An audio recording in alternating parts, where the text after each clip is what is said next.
Tout comme le colosse veille sur la baie de Gonfalon, je devais protéger les monarques des Alliances. J'y ai échoué. Mais au moins ils ne sont pas entre les mains de l'Ordre Ascendant. Du moins pas encore. Que vous ont dit le capitaine Calen et les autres? Des nobles bretons? Oui, c'est aussi ce que nous avons entendu lorsque le Seigneur et le Magus Ascendant parlaient dans les cryptes. C'est un début. Et si les monarques d'Alliance ne se sont pas échoués dans les hauts fonds, nous devons chercher ailleurs. Quoi d'autre, mon chou? Ah, voilà une piste que nous pouvons suivre. J'aimerais beaucoup discuter avec le maître des quais Arnaud à ce sujet et plusieurs autres. J'ai horreur qu'on me mente, et il l'a fait avec une conviction impressionnante. Vous êtes encore en mission, mon chou. Ça vous dit de m'accompagner? La maison du maître des quais domine le port à l'ouest. Yakarn et moi vous y attendrons. D'abord Quentin, et maintenant ceci. Je ne sais plus à qui me fier. Dans ces moments, je prends un instant pour regarder le colosse dans le port. Cela me calme. C'est une des merveilles de l'archipel, mon chou. Les gens du coin sont très fiers de leur statut, même si aucun ou presque ne sait ce qu'il représente vraiment. Je l'aime bien, moi aussi. Ça fait partie des raisons pour lesquelles j'ai acheté mon manoir. La vue est saisissante. Le colosse de la baie de Gonfalon est le baron amiral Ben Duolo, que le continent connaît mieux comme roi colovien de cœur enclume. Il a formé la flotte de toute voile vers 2260 de la première ère pour se venger des Slaudes, créateurs de la peste thracienne. C'est la plus grande force navale alliée de toute l'histoire de Tamriel. Des navires de toutes les nations, de toutes les provinces en faisaient partie, et bon nombre de ces navires furent construits sur l'île Haute. La flotte partit d'ici et fit pleuvoir la destruction sur Thrace pour punir sa lâcheté. Aucun, mon chou. C'est vous qui avez posé la question. Enfin, c'est à cause de ce passé que le seigneur Bacaro a choisi l'île Haute pour ses négociations. La flotte de toute voile rappelle une époque où les différents peuples se sont unis pour une cause commune. Il espère inspirer aux délégués les mêmes ambitions.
Est un vrai bazar.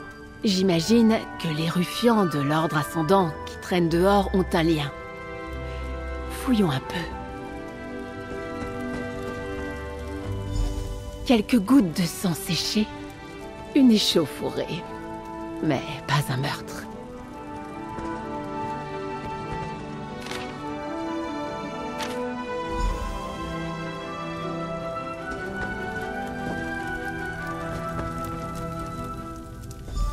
Eh bien, quelqu'un qui compte partir, je crois que j'ai une idée de ce qui s'est passé.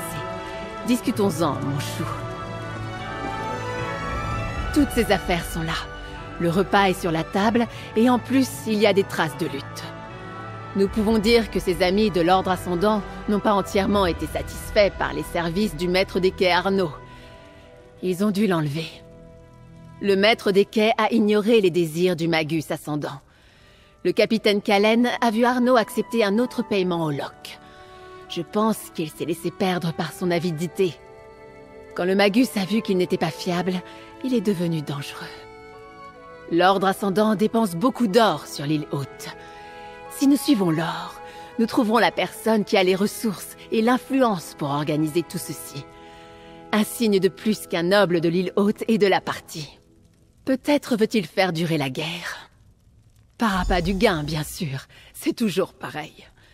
Le seigneur Bacaro devrait pouvoir nous dire quels nobles riches ont le plus à perdre si la guerre s'achève. Allez au manoir inébranlable, au nord-ouest de la ville. Je vais envoyer Yakarn chercher le maître des quais, et nous vous retrouverons là-bas. C'est presque certain. Comme je l'ai dit, nous devons nous montrer des plus prudents. C'est une inquiétude, mais elle peut nous aider. L'or n'achète pas une loyauté indéfectible, et je pense que nos adversaires ne sont pas aussi organisés qu'ils semblent. Nous savons que leur plan ne s'est pas déroulé comme prévu.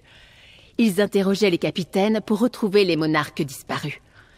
Maintenant, ils ont enlevé le maître des quais qui aurait pu leur être plus utile en poste. Ils se méfient les uns des autres. J'en doute. Si c'était le cas, il aurait volontiers vendu le renseignement au Magus ascendant en échange de sa liberté. Et puisque l'Ordre continue de les chercher, nous savons qu'il ne l'a pas fait. Je pense que l'Ordre recherche davantage le pouvoir que la paix.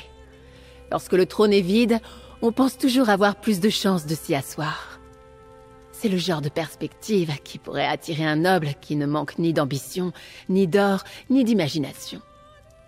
Le seigneur Bacaro a beaucoup travaillé pour organiser ces négociations de paix sur l'île Haute.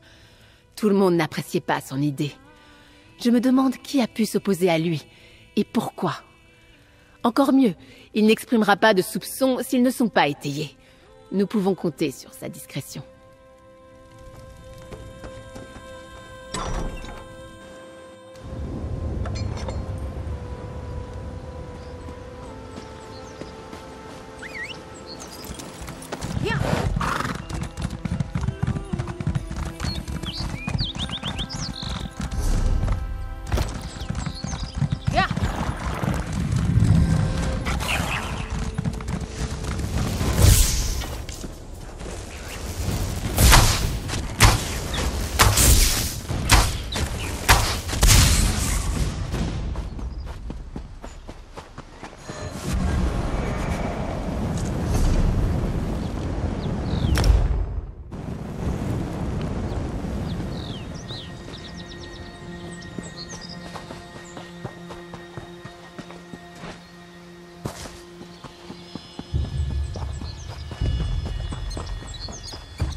Je veux vous aider, Dame Arabelle, mais je crains pour la sécurité de mes vassaux.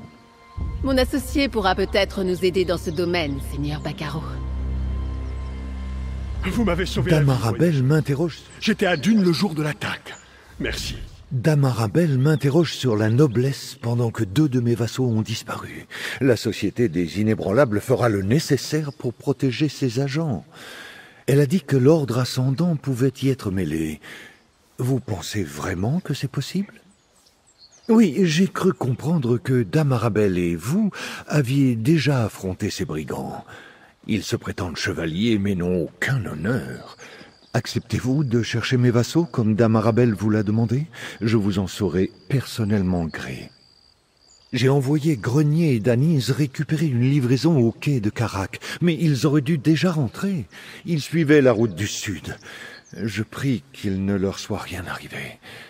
Les provisions sont dispensables, mais une personne loyale est irremplaçable. Merci, mon ami. Je vais m'entretenir avec Dame Arabelle en attendant votre retour. Je lui dirai tout ce que je sais sur la noblesse de l'île Haute si elle pense vraiment que cela peut l'aider. Je savais que la paix serait difficile à obtenir, mais je ne m'attendais pas à une guerre. Faites attention, mon ami. Si l'Ordre peut frapper une société aussi humaniste que les Inébranlables, nul n'est à l'abri. De mon côté, je vais discuter avec le seigneur Bacaro. Voyons si nous pouvons réduire la liste des suspects.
vous rentrez seul.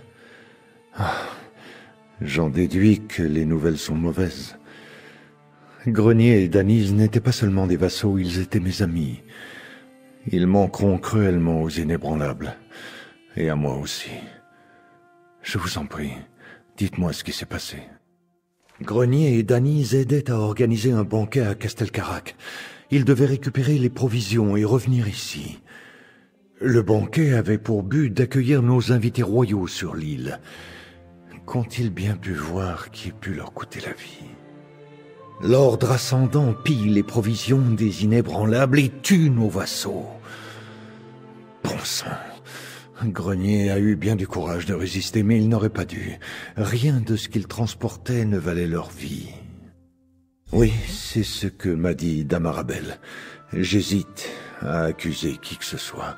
Mais vous devriez peut-être me rejoindre à Castelcarac. Tous les nobles de l'île Haute seront là.